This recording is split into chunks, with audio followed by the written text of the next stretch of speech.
তো বন্ধুরা প্রথমে ভিডিও দেখো দেন এর ফলে কমেন্ট পড়বো, সো লেটস গো।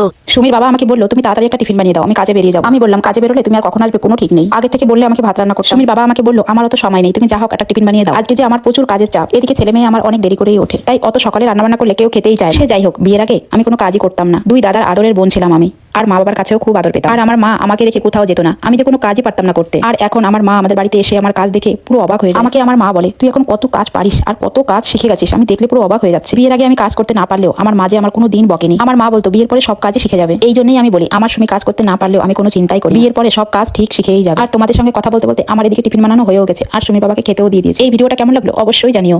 चलिए शुरू करते हैं। আমি বললাম, সুমির বাবা বললো, সুমির বাবা বললো, আমি বললাম এই চলছে আর কি। ওরা তেমনি বুড়ো বয়সে বিমূর্তি ধরেছে তো, নিজের ঢোল নিজেই পিঠায় বাজে দিবা। বুড়ো বয়সে কচির ঢং।